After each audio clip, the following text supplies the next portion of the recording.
So hey guitar friend, this video is for you. If you've heard a lot about triads, but you still feel a bit skeptical about how you might use them, well, let me give you 11 ways in which triads really will unlock the fretboard and make it almost too easy to move about the entire neck. They are more than they appear to be. Check this out. Triads, check this out.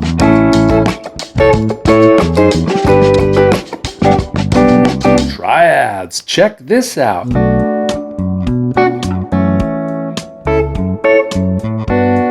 You guessed it, it's triads. They can be tasty, pretty, stinky, sophisticated, melodic, rhythmic, and so many more ways to use them once you've got them under your fingers. I have a lot of videos about how to learn triads. That's not what this one is. This one is a beautiful sampler platter of 11 ways in which you can get excited about working on triads so that you can use them in more creative ways than you would maybe imagine. Unlocking your creativity, that's what I'm here for. Let's have some fun and grab your guitar. Come on, let's get into it. Before we start, you should know I run an amazing Guitar Friends community where we do deep dive courses on triads and workouts every week. You're really gonna love it. If you wanna know more about all the stuff we talk about here today, you're gonna wanna check out our community. You get 2 weeks free. Come on and join us, we'll see you inside. Reason number one that you just gotta know triads, and this one's probably the most straightforward, but it's really useful. They're tiny chords.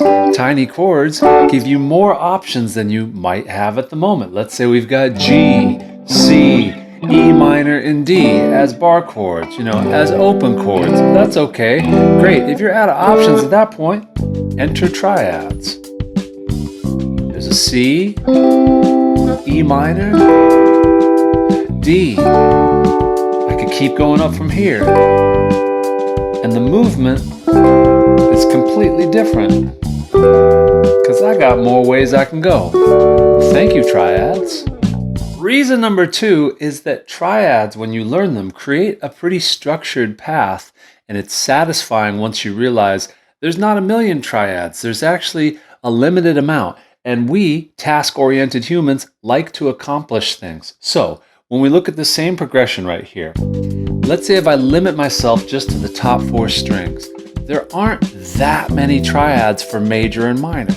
Let's take G right here. We've got 1, 2, 3, 4, 5, 6 total. For the minor, same thing. There's 6 possible minor ones. So there's actually only 12 total. You can do that. And when you follow a steady, methodical practice plan, you're gonna get there quicker than you realize. And you won't have all the possibilities bouncing around in your head. You'll have your set of triads good to go. You'll make progress and you'll notice. Reason number 3 is that triads don't always have to be played as tiny chords. You can spell them out as arpeggios. What are arpeggios? That's just when you break up the notes of a chord or a triad and you spell them out one by one. So this progression is similar but a little bit different. What do we got? G, B minor, E minor, and then C. Now watch this. I'm just going to start spelling some triads. Changing direction. And it sounds more and more like a solo.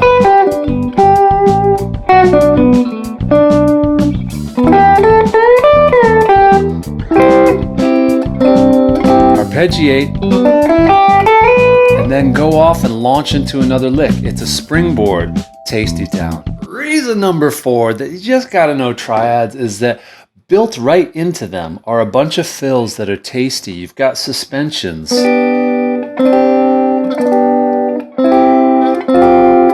And other fills that are right there next to that grip for the triad. Let me show you an example. So we've got this little smooth, laid-back progression here. It goes A minor,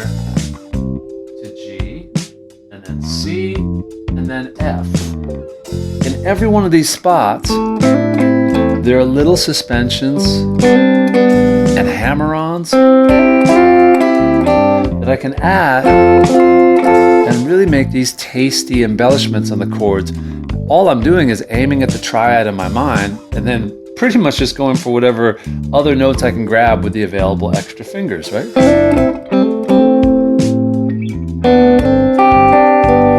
great.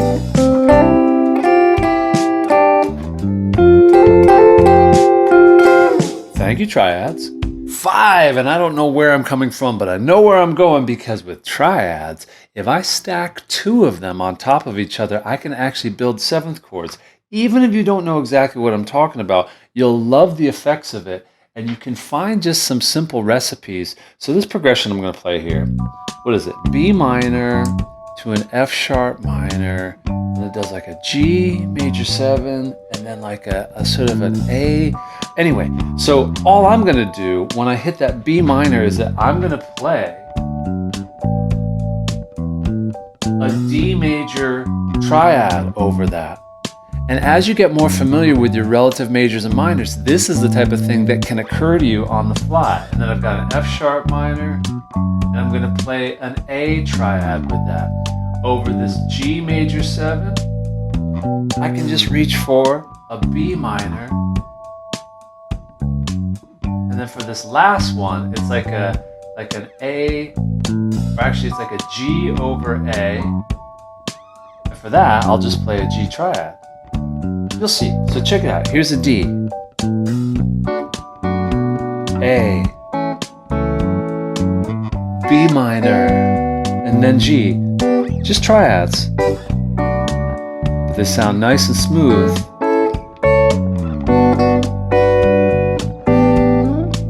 Thank you, triads.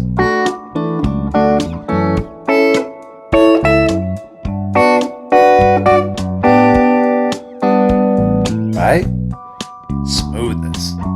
6 is gotta be one of my favorites, because this is when we get funky. This is when we get into some of that like Nile Rodgers, sort of Corey Wong stuff. One simple little triad, giving it that strum and that rhythm.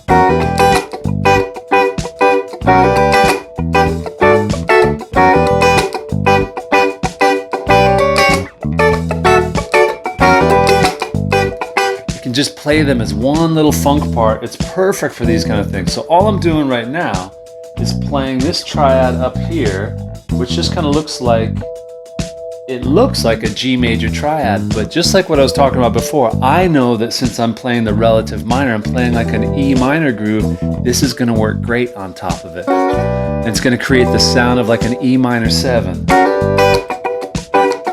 then I just got to lock into the pattern, right? And that note right there, I don't even know exactly what it'd be. I mean, I'm just sort of adding it because I can reach it and it sounds funky.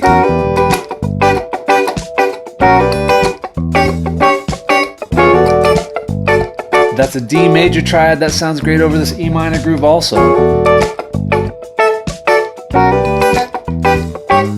Thank you, triads. Keep it funky. Reason number 7, you got to know these triads, because right here in this funky jam, we can do some chord stabs that sound almost like horn parts, like we're harmonizing a simple line. Check it out. We got this like.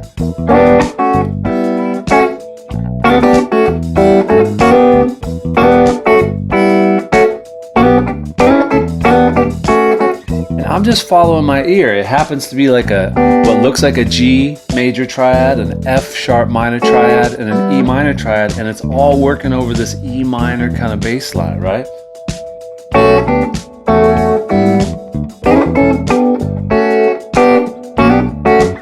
Thanks, triads. Reason number 8 that you gotta know these triads, and this is gonna be familiar territory for my jam band enthusiasts, for my fish heads out there. We got a simple progression here, A, G, D, A. Now we could play the triads as they are, matching the chords, that's great.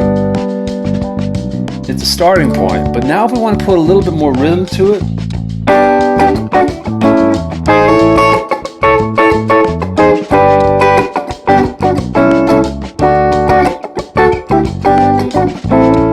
thanks, triads. Reason number 9 is a bit of a songwriter's point, and right on this groove we were just using, it's a perfect example of how aiming at triads will help you build guitar parts that feel like they're built into the song, simply because they follow these great patterns.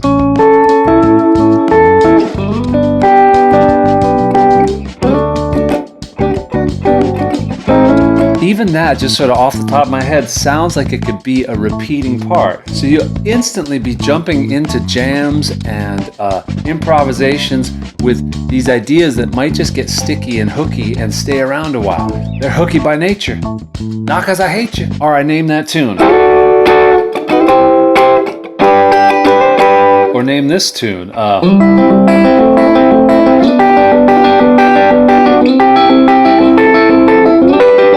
Maybe you know them, maybe you don't, but by now you know that sound. That's triads. You're going to hear more triads out in the wild, and it will start to grab your ear, and you will quickly be able to learn things by ear, and you will have new ideas to combine famous riffs with your own because you'll see the matrix that it's been triads all along. Boom. Oh, that's reason number 10, by the way. Love it. Guitar friend, we've been flying through this list. We've already hit the last one, number 11, and this has got to be one of my favorites.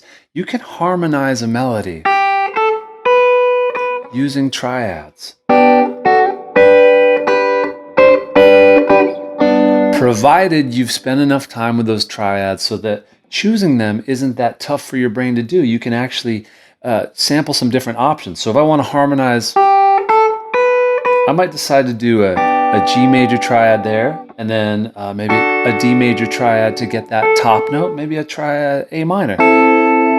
I can experiment, follow my ear, and then create these really interesting little hybrids. Let's try this little melody. We'll jam our way out. Thanks for hanging out with me and listening. I hope you enjoyed it. Watch some of my other videos. Come join us in the community. Most of all, keep following your instincts and play some triads this year. They're fun.